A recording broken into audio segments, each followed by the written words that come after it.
Hello and welcome back to my channel. We're gonna do cook with me videos, so I hope you'll be able to see as I'm doing this. So we're going to do the pizza dough inside the bread maker, and I hope some of you still have a bread maker. A lot of you went on the bandwagon probably at first. I got my bread maker, I want to say when my son was little, so it's close to 30 years old. And typically I would just do banana bread in there. I made real bread, like French bread and garlic bread, and it just makes the house smell so nice. It's a cooler day today, so decided to go ahead and make pizza dough. And it's the best way to do it because in the bread maker, it rises for you and everything, does the mixing. And so in the pan is this mixing paddle. If you have one, don't forget to put it in there because I've done that before and it didn't turn out right at all. And so this is the book that came with the bread maker. And this option, it says here to use water or beer. I'm going to use beer. So this is like an extra beer that was just in the fridge out in the garage, and so it was by itself. Let's figured, let's try it. And I've done both ways. I've done just the water, and but the bread, the dough with the beer, it tastes pretty good. It doesn't taste like beer. It just has a different flavor to it. It's really good. It enhances it. So according to the recipe, it says to put the first 6 ingredients in the order listed in the baking pan. So I leave my pan out and then I carefully lift it back into there and set it. So it's easier to pour everything and so you don't spill it inside the bread maker itself. The first ingredient is 1.5 cups of beer, which is 12 ounces. So pretty much the can of beer. Yeah, it goes right. Yeah, that's exactly it. Cup of beers. Okay. So just one beer. Let me say a can of beer will work for that. And we'll put that in our bread maker first. Or the pan, I should say. Okay. The next is 1.5 teaspoons of salt.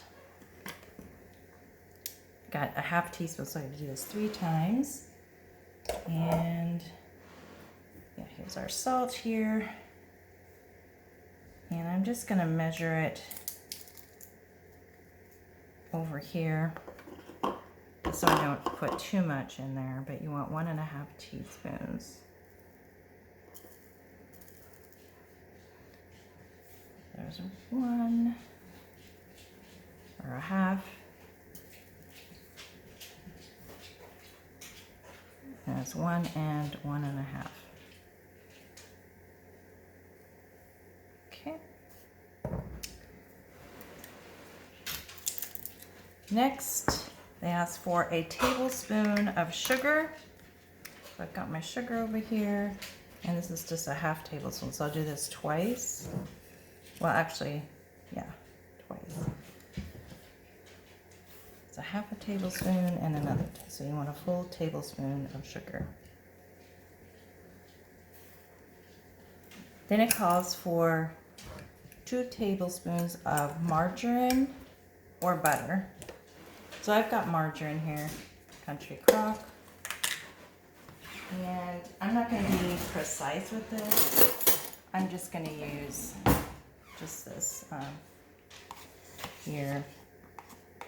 Not a regular measuring spoon, but you get the idea. And that's Pekka's playing around.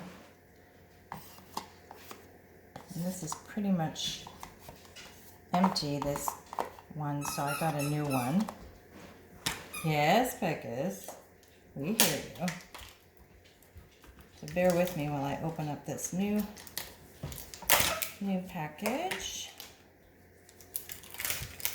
I'll just get a little bit more. That sounds good. Okay. Okay, and you don't mix any of this. The bread maker, again, is going to do this for you. So you're going to just put those ingredients in there and let that mixing paddle do all the work for you. After your margarine, we're going to get 4 1/4 cups of flour. Okay. Now, something I learned looking at because I don't use yeast very often, but that'll be our last thing. You want to make sure when you open this, on the top here it says refrigerate after opening. I did not know that, because usually we get like the packets. I think that's what my mom used to get, the packets of yeast. I don't remember her having that big container.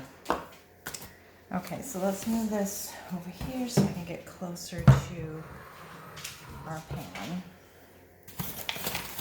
And I'm going to grab another, actually we'll use this. Use this as our kind of our scoop and kind of level out the flour. So we want 4 1/4 cups. Something about like homemade pizza, well, any kind of dough that you're baking, you know, it just makes the house smell good. Not having to have the oven running on a summer day, this is great. And you still get that kind of homey feeling having bread making. I think that's probably one of my favorite memories growing up. Is my mom was a baker. She loved to bake for us, but she also baked. She had a kind of a side business. She could have done really well with that if she had like an actual bakery, but she baked a lot of wedding cakes, events for baby showers and that kind of thing. Okay, one more. This is my last one.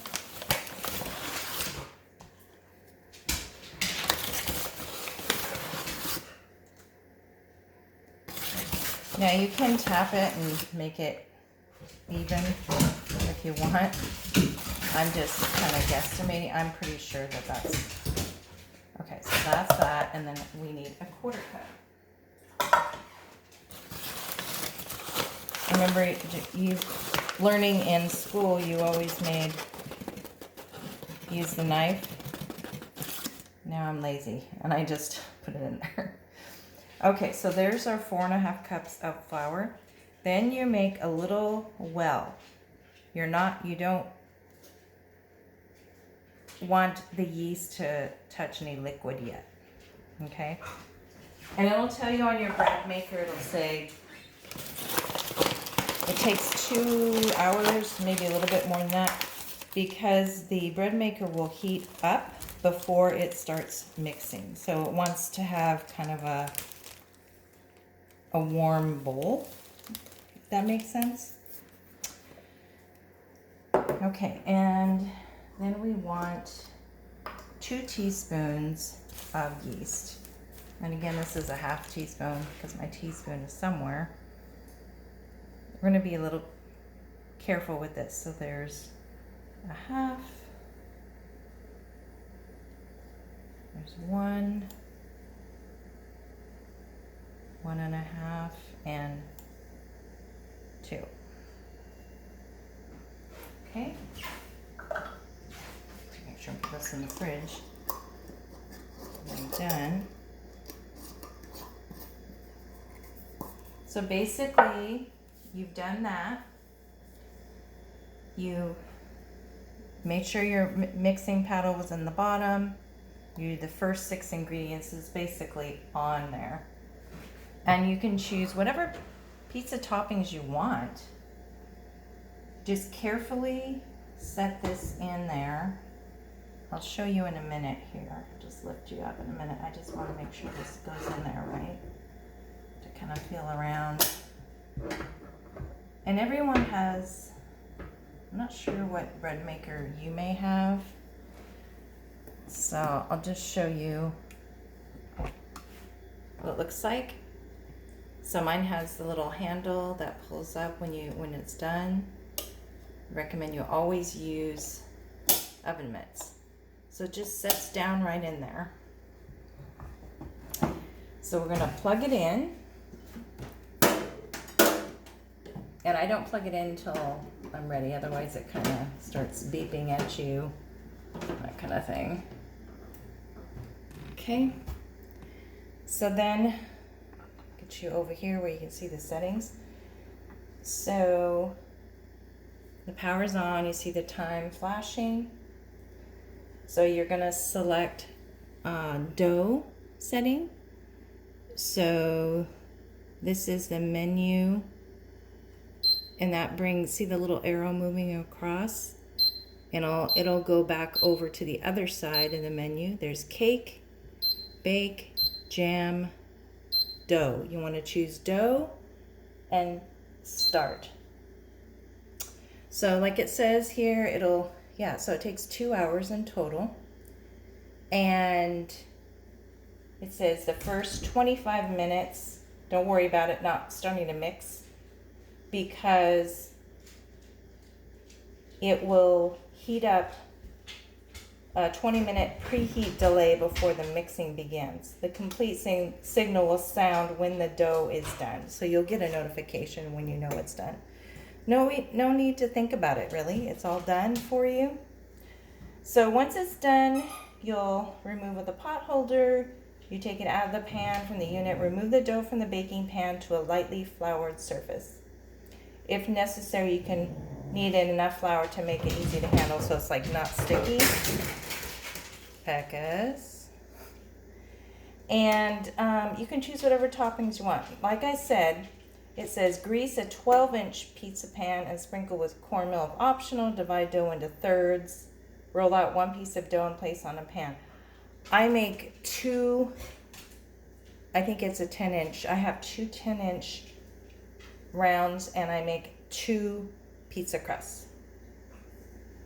So you can use, and then I've got the pizza sauce. You probably saw my Walmart haul, so you'll be able to see that.